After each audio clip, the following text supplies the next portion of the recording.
Welcome to Lectionary Call-In for June 6th of 2023, where two laypersons, a pastor and an academician, gather each week to discuss the Gospel Lectionary for the coming Sunday. And today we gather at 6:30 a.m. Eastern Time. And for our friend Charles Willard in Minnesota, he's not with us, but we look forward to reconnecting with him soon. And our other friend, our other pastor who sits in the pastor's seat, Bill Hull, is traveling and looks forward to rejoining us each week. I know he listens and watches. We say hello to Bill. We'll see you next week. And this gives us a great opportunity, of course, to connect with John Ryder again. He's the director of adult faith formation of the church that makes this podcast possible. John achieved a Master's of Divinity and Master's of Christian Education from Union Presbyterian Seminary in Richmond. More on John in just a moment. A little more about how things work on this podcast if you're a newcomer. This Sunday is June 11th, and we prepare independently in advance of the discussion after receiving some formative questions from the week's leader. And then in this podcast, we share, question, and challenge each other. And here are the folks joining us in today's discussion. Sarah Mickelson in Tampa. I'm John Ryder in Valrico, Florida. I'm Don Upton. I'm in Charlotte, North Carolina. And today's lectionary, or the lectionary for the coming Sunday, June 11th, is Matthew 9 through 13. And then the lectionary skips a few verses, picks up with verse 18, and finishes with verse 26. So I'll be reading from the New Revised Standard Version, and then we'll jump into some discussion. As Jesus was walking along, he saw a man called Matthew sitting at a tax booth. And he said to him, "Follow me." He got up and followed him. And as he sat at dinner in the house, many tax collectors and sinners came and were sitting with him and his disciples. When the Pharisees saw this, they said to his disciples, "Why does your teacher eat with tax collectors and sinners?" But when he heard this, he said, "Those who are well have no need of a physician, but those who are sick, go and learn what this means. I desire mercy, not sacrifice. For I have come to call not the righteous, but sinners." While he was saying these things to them, suddenly a leader from the synagogue came in and knelt before him, saying, "My daughter has just died, but come and lay your hand on her, and she will live." And Jesus got up and followed him with his disciples. And suddenly a woman who had been suffering from hemorrhages for 12 years came up behind him and touched the fringe of his cloak. For she said to herself, "If I only touch his cloak, I will be made well." Jesus turned, and seeing her, he said, "Take heart, daughter, your faith has made you well." And instantly the woman was made well. When Jesus came to the leader's house and saw the flute players and the crowd making a commotion, he said, "Go away, for the girl is not dead, but sleeping." They laughed at him. But when the crowd had been put outside, he went in and took her by the hand. And the girl got up, and the report of this spread throughout that district. That's the word of the Lord. Three formative questions today, and we'll get into the first with a heads up to you, Sarah. You'll go first, and I've titled this question, "No Need of a Physician." So we're going to focus on verse 12. The verse includes a popular, well-known statement from Jesus. But what does it really say about his relationship with the onlookers, the critics, and the questioners? And I would say us in the 21st century, too. Is he setting out a binary view about who needs a physician? Is it a binary view of the world as either sick or healthy? Who actually needs a physician? Sarah? Well, I think it has something to do with how we understand our relationship to Jesus. Are we hungry for grace, or are we full of ourselves? Do we perceive our sinfulness and separation from God, or do we see ourselves as blameless? Might how we see ourselves impact how we respond to this call to follow? Is obedience a part of that story? Being called to something might mean letting go of other things which would prevent us from obedience. Kind of like, let me finish doing what I'm doing first, and then I'll come and help or do what you need me to do. Sick people need the doctor to live. Those who consider themselves well don't seek a doctor. Jesus calls Matthew because he's reclaiming an outcast as a part of God's family. Tax collector would have been shunned. For all intents and purposes, the public opinion of them was very, let's just say, not very favorable. This passage presents us with multiple stories of restoration, of acceptance and wholeness and identity. The bonus is Jesus follows Matthew. Jesus follows the synagogue leader to his home. So Jesus follows, like, surely goodness and mercy will follow me all the days of my life, and I will dwell in the house of the Lord forever. So for me, that's kind of an interesting juxtaposition to stand in full need of grace, but deny I am a person who will ask for it. Thank you. How about you, John? Yeah, I think my initial response to the question was, yeah, in some ways it does seem pretty binary. We've got those who are sick, and we've got those who are well and don't need a physician. But then my mind also goes that I just called the other day to schedule my annual physical, and I'm doing well, and I'm going to go see a physician. I do that once a year just to kind of check in on how things are going. So I see a physician regardless of whether I'm sick or not. But I think beyond that, as we kind of look at this story, especially pairing that moment with these healing stories that come, there's a recognition, I think, that we're all in need of some healing, that we're all unhealthy in some ways. And I think there's a point being made of recognizing our unwellness or recognizing our need for help, our need of healing, our need of Christ's mercy in particular. And I think the Pharisees who are questioning there, Jesus doesn't say, those who, there's those who are well and those who are sick, and you guys are well, you don't need to worry about this. That statement's not made. So I think there's some degree of assumption being made that the Pharisees are making an assumption that they're well, that they are in that camp.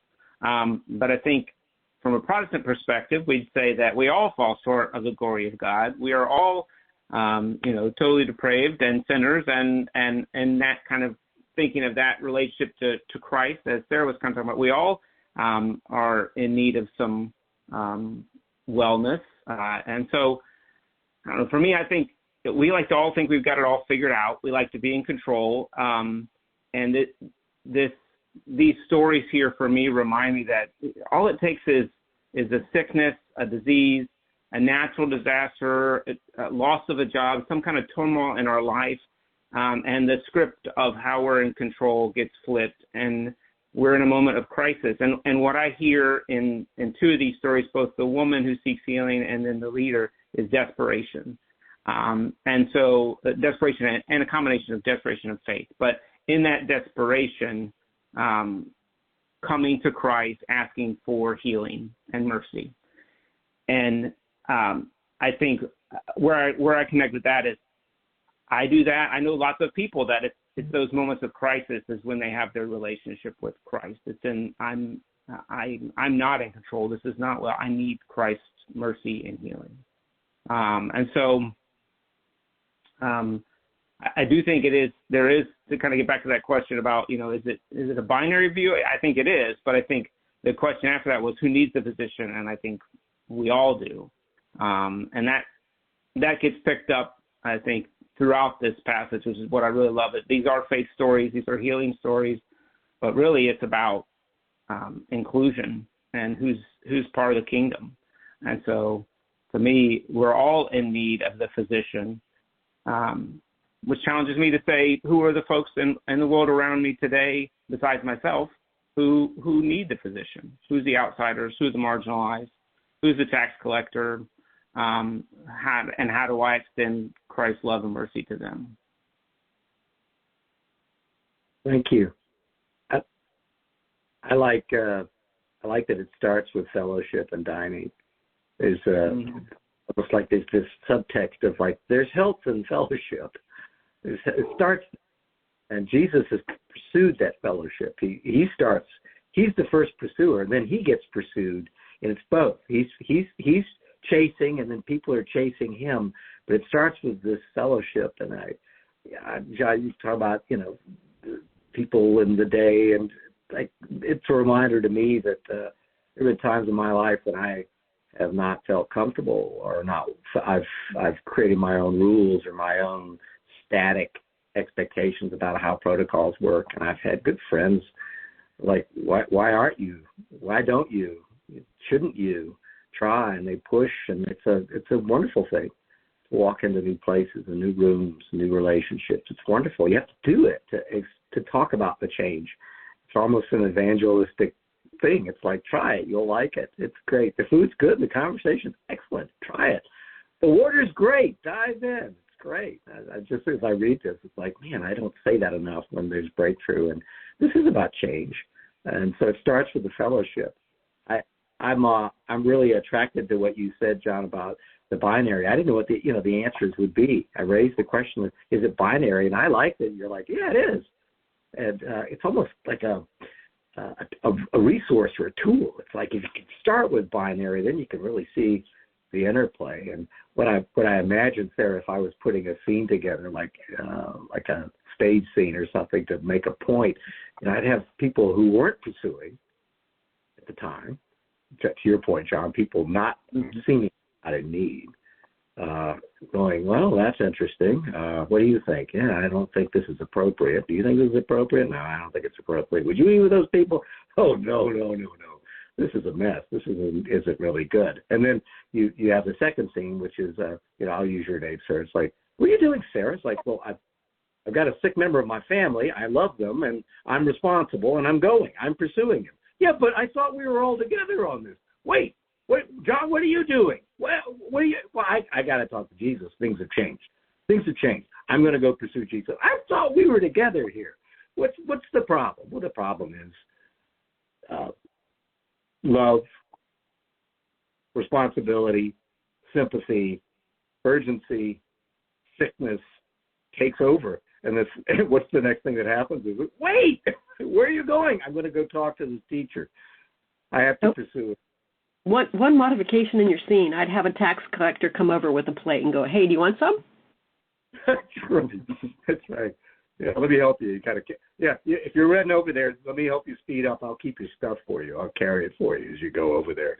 And I think there's something about that breakout. It's like we don't really hold together, so it's binary until life happens. And it's okay, because I think there's judgment that comes along with the breakout, which is like, oh, are we being scolded for only seeing Jesus when we're in a desperate strait?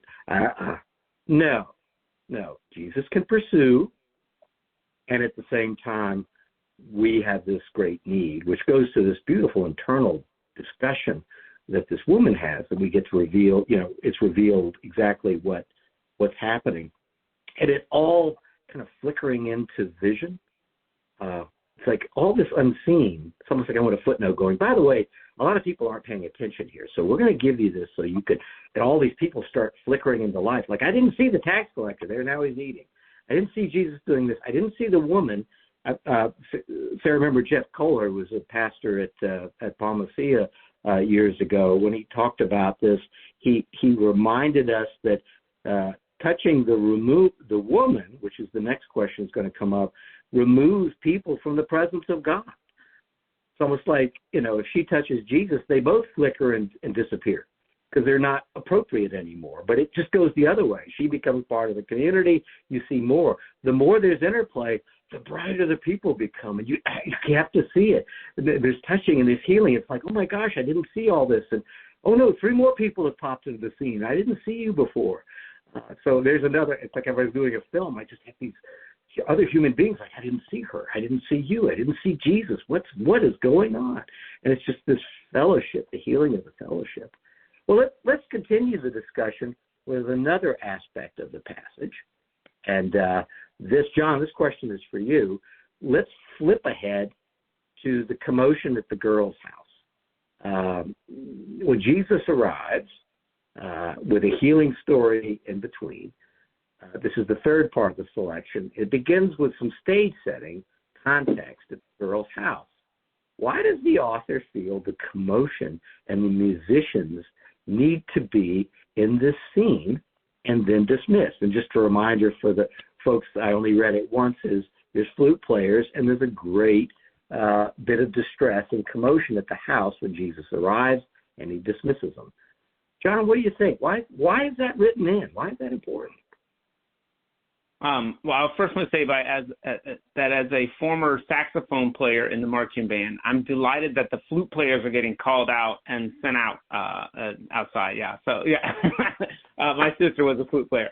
I think the commotion, the distraction, the noisiness in my mind as I kind of picture the scene is necessary for a couple reasons. One, it's part of the mourning process. So having these folks here, it tells us in the scene that this girl really is dead. This isn't just, something that, it gives some validity to her situation. These are mourners there. So she's really deceased. To me, it provides a lot of noise and distraction, which sets up, once they are kicked outside, it just sets a stage for me where now that noise is outside, and then I envision a much calmer and quiet moment inside where we hear that Jesus takes her hand and she gets up. So the healing, that he says, go away, for the girl's not dead but sleeping. So to me, it kind of sets up the quietness of that moment in which he takes her hand and heals her, revives her, which is huge because, we hear and think a lot about healings, but to bring someone back from the dead is a pretty big deal in terms of the healing. So that moment happens. And then the other piece for me that struck me, though, was they laughed at him. And so the folks are dismissed outside, and he says, she's not dead but sleeping. And they laugh. And so and in my mind, it's a mockery kind of laugh, right? It's like, you don't know what you're talking about, guy. And so that's a piece I don't know that I have an answer for, but it makes me kind of wonder about where are there moments in our world or in my life even, or in my faith, where the audacity of what Jesus can do is mocked or laughed at. Like that just couldn't happen, kind of a thing. And then the last thing, I think, just from a practical perspective, it's a good thing that they're there and then they witness this happening, because then the last line of this passage is the report of this spread throughout the district. So I think they're some of the chief ones who are helping spread that word, is these jokers who were laughing at him, these lousy flute players who were laughing at him are now the chief folks spreading the word about what just happened. So, so that's why I think that's in there.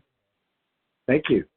And I guess relating to the parable of the rotten flute players in the Gospel of John. There you go. Thank you for the band analogy. I'm with you on almost a tradition that's going on here. What's going on in that house, given the nature of that household, we all have our traditions, but given that household and their traditions and their faith and how they work in the community, everything going on in that room is appropriate and normal. The commotion, the distress, the mourning, whatever it is, whatever that disruption is what you would expect to find. Not a shock, it's what you would expect. And the flute players are part of the tradition too. I don't know exactly, what the ancient world would have expected, but I take it as normalcy. And so normalcy, goes to the laughter. It's almost like their laughter is related to Jesus being disrespectful. And even in throwing out the normalcy of mourning and shock and sadness and the music that's going on, he's disrupting the proper thing. He's disrupting life. What he's doing is improper, because this is a family and a community that is already moving on. Right? Whatever's happened before is over. We have our memory. We're dealing with this. This is a phase that we're going through. We're not backing this up. And it may be, true. I'm going to assume it's a community of love. There's shock. They're doing the proper things. We're moving on. There's a natural thing that's going to take place here. How dare you? How dare you interrupt this? This is what we've done for years. We did this when we lost a parent. We did this when we lost somebody. It's what we do. I mean, I would suggest that when you take on Jesus as being really rude, even though he's summoned by a person from the family, it still puts him in a position of being rude. And I like that because it turns everything on its head. It is hard to believe, but he's got to go backwards. And I was thinking, John, this makes me think of the tomb stories in all the Gospels. And this, in Matthew, I think the tomb story is really kind of, he's not here.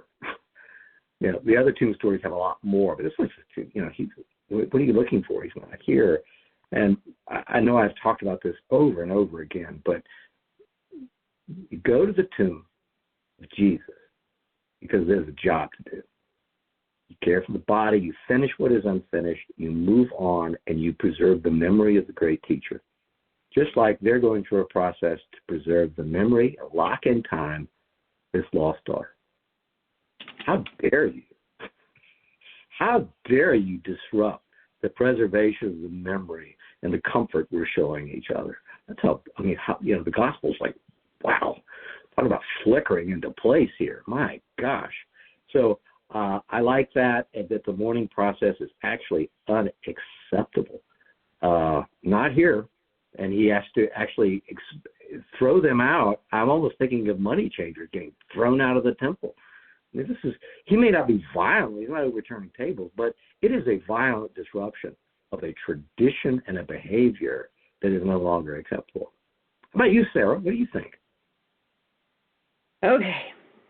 I think that this presents the reader with a bit of foreshadowing and deliberate disruption to provide a shift in expectation, right? The normal course of things in the world in which Jesus walks is if illness presents itself, death is on the way, right? There's a consequence that travels with sickness. There's not a lot of known medicine. We don't have penicillin. We don't have Advil. We don't have Sudafed. We don't have those things that would have provided some meek or modest measure of health or relief from symptoms. So the mortality rate is probably very high. And so here we have this expected that when people get sick and die, they're dead. Done.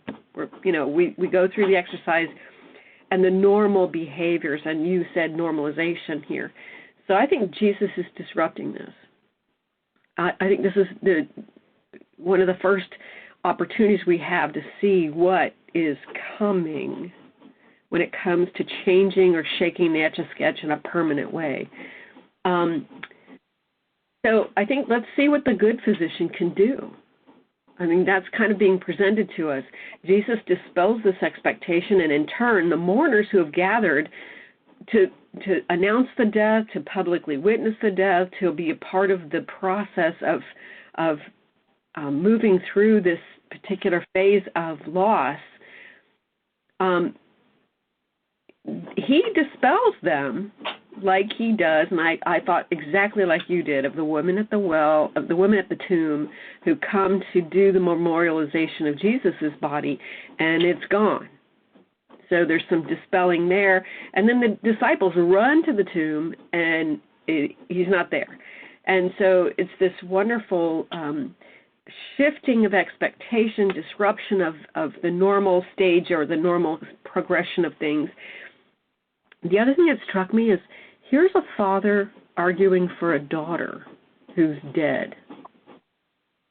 And there's a woman who's a daughter whose father is not arguing for her, who has been treated as dead but is not. And so there's this interesting story that wraps around us, and I always love these Oreo cookie sandwich stories because they often present us with things that are like and things that are unlike. To look at the contrast or to, what's the right word that Charles Willard would use when you lay a story next to another one? Parable. So I see the woman who has the hemorrhage as the unclaimed daughter. And I see this child, this beautiful child, who the father's arguing for, if you just come, I know she will be well, that you will heal her. So there's this interesting presentation of faith. And that one of the ladies doesn't have a father to speak on her behalf. And she knows by faith, if I just touch him. So I like the way that the questions are layered and invite us to step further out onto that wonderful faith bridge between them. So that's kind of where I landed. Thank you. Well, one more question. Let me go to that. We've done first the story, the meal, and the observers, and then we've done the commotion at the girl's house. Let's go to that middle of that Oreo cookie, which is the woman along the way. Healing along the way to the girl's house is another familiar story. So I was asking everybody to reflect on the elevation of her internal discussion into print and the storytelling of the church, because we tell about this today, and the resulting pursuit to touch Christ. So I was going to raise up the fact that the writer has determined that we need to listen to her inner dialogue before she makes her move. And I'll kick it off, and then John, I'll come to you, and then Sarah, you'll get the wrap up. I'm always moved when the Scripture reveals the internal life. It's and I'm reminded of folks who look at literature like Shakespeare and going, "Oh, what a breakthrough!" Dialogues and the soliloquies, and I'm like, "Wait a minute! Jesus and the Gospels and the writers of the Gospels are always dealing with the life, the inner life, and I just hold that up to people that that is there, the pursuits and the struggles that lead us there. And the example I would give is as a child, if I did something and I can hear my parents' voice going, "Donnie, what were you thinking? What were you thinking?" And this is a gospel that says they were thinking. And we're going to hold that up sometimes. We have it in parables too. We have a rich man going, "Well, self, I'm going to eat, drink, and be happy." It's all this internal. No fear of that at all. And I think the recognition, for me, it recognized what being fully human is, and the inner life, the inner dialogue, and the inner struggle. It goes hand in hand with all the observations that are taken here, and often prompts someone like the father to go up to Jesus and say, "My daughter has died." I think we're also asked to imagine what's going on everywhere on the inner side. What are the inner thoughts at that meal? What was Matthew's inner thoughts? I think we're encouraged to overlay that. What was he thinking? It's okay. It's okay to say things like that, because here we are. The setup is there's an internal conversation, and this woman is going, should I, shouldn't I? What is it? And what's driving her, and thinking about what you talked about earlier, John, is there's an urgency, desperate, pain, sadness, frustration, hope, last hope. All of that's loaded into a very simple internal discussion. It's all there. It's heavy. What prompts her to move, to do something that's probably incredibly inappropriate? What is it? What prompts that? So I like that this holds up the inner life, and that what's behind all of these, whenever I try to think of a gospel story of the inner life. It isn't about some seeking, right or wrong, some pursuit.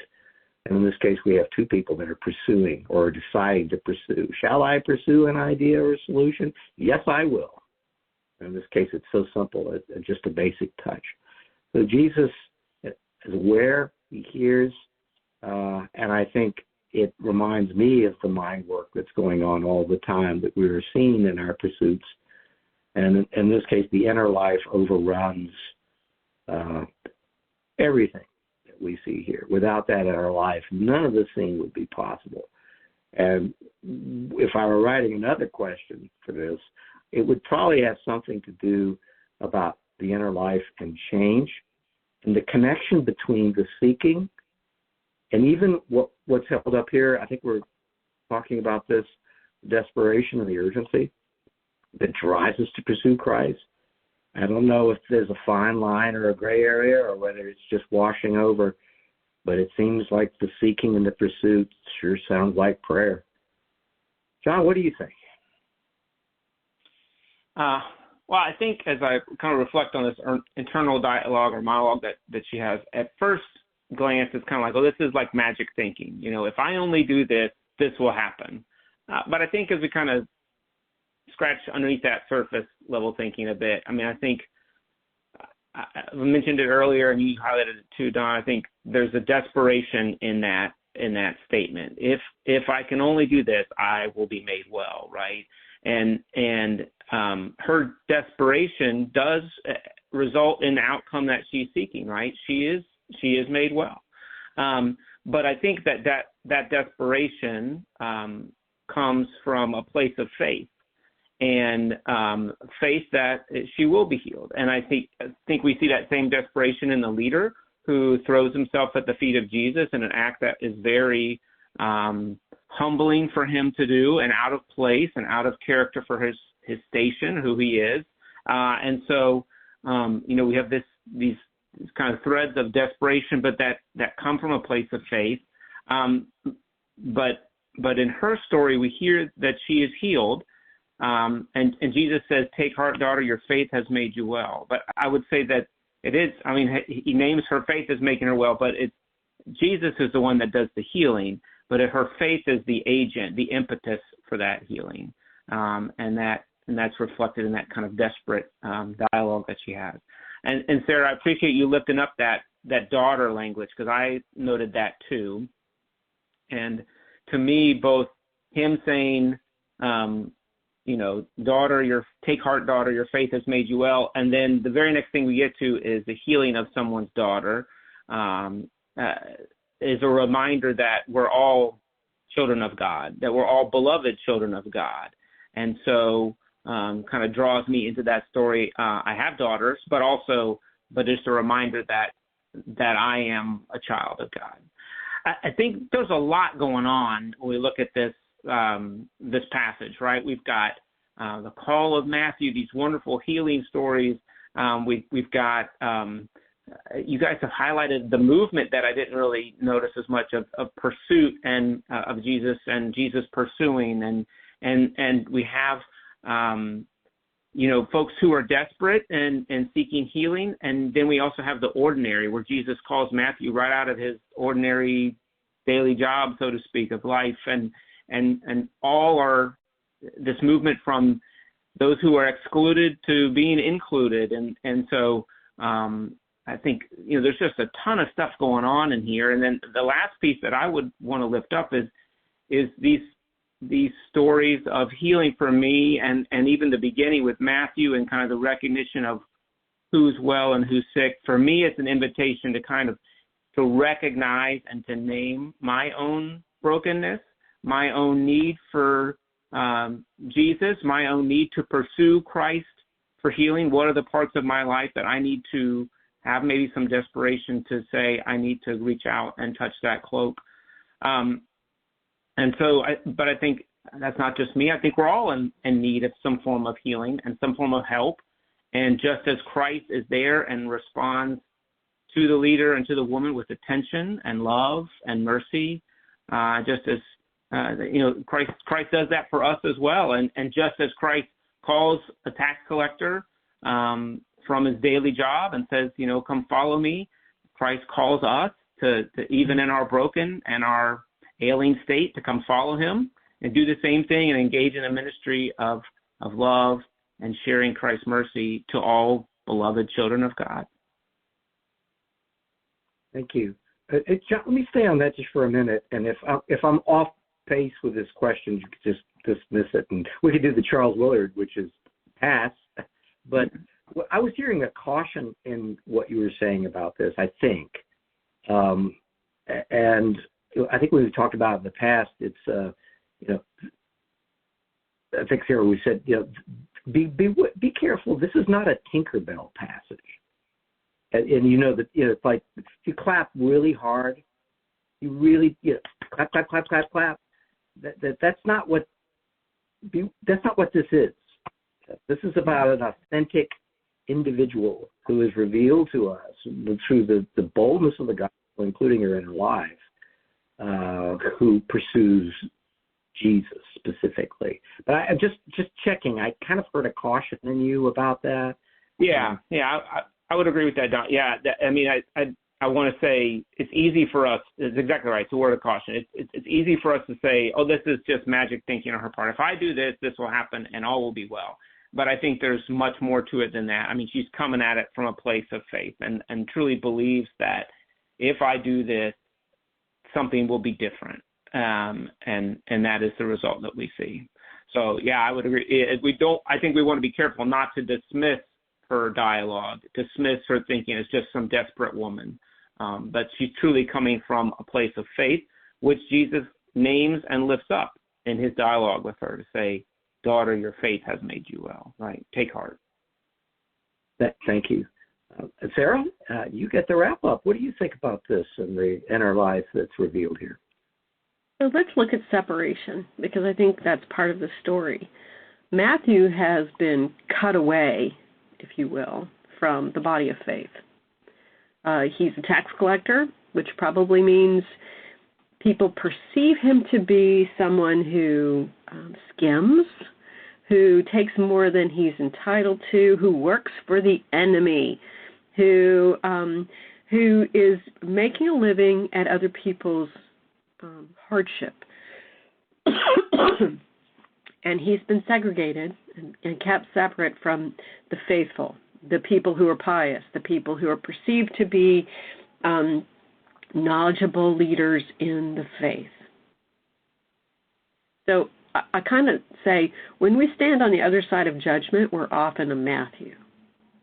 When we're the receiver of the judgment being passed, we're often excluded, we're often isolated, we're often treated as if we are ill, like a leper. And then we have this interesting story of Jesus going to Matthew, inviting Matthew, including Matthew, going to eat at his home, which were all behaviors that would have made Jesus unclean. And you alluded to this at the beginning. But yet Jesus, being of pure heart, I suppose, instead of being made unclean, makes Matthew clean. So there's some beauty there. The pursuit of the synagogue leader, and wouldn't it be lovely if it was Nicodemus? Wouldn't it be lovely if that's how the story starts, that Nicodemus is the one whose daughter has been revived? But we don't have that name, and Charles would counsel me, no, don't do that. And so I'm cautious about that, but my little brain, who wants to cinematize everything in the Bible, sees it as possible, great story to be told. But we have this authentic member of the congregation, this leader of the faith, experiencing a moment of crisis, and he pursues Jesus for this healing, and Jesus bridges that separation that the daughter has from the father and brings them back together. So we're seeing separation being brought in as something that needs to be healed. And then along the way, we get this woman. And so she's been shunned. She's been forced to announce herself as unclean. She can't prepare meals for her family. She can't be a part of a family. So she's been forced to keep herself separated. What kind of private wounding is this? I'm just going to go out on a limb. I think this is so messed up. I'm thinking about COVID. I'm thinking about mask wearing, about taking preventative steps to keep others from being sick. And how much in our little culture, our small-minded culture, did we see resistance to doing just those same just kind things, wearing a mask to prevent somebody who is an immunosuppressed person from becoming sick, wearing a mask to keep other people well. And yet, this woman has voluntarily segregated herself for 12 years. 12 years of isolation, social marginalization, and judgment. And when she's healed by touching Jesus' garment, it's both physical and psychological. He calls her daughter and reclaims her into the community, breaking that separation again. And she's now being brought back into the family. I'm thinking about Legion. I'm thinking about, what can I do? Can I follow you? And he goes, no, stay here, tell your story. And how often that is the hard healing that needs to take place between a community and who they've shunned. And I think the shunned person needs to be healed to that community as well. So I think that there's some wonderful glimpses of the disruption that Jesus is bringing when he brings resolution and restoration into situations that were going to be life-threatening separations.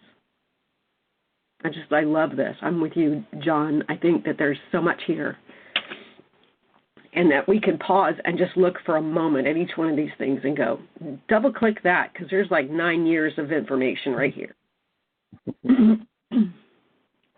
Thank you, Sarah. And on that, we're out of time. Palmacia Presbyterian Church, that makes this podcast possible, is at 3501 West San Jose. That's in Tampa, Florida. And you're always welcome there. And we commend to you the website, palmacia.org. That's PALMACEIA.org. Go to that site for other discussions of the lectionary, disagreements, studies, reflections, great sermons, outstanding music, opportunities to participate in communion. So check that out. And you're always welcome, and we'll see you next time.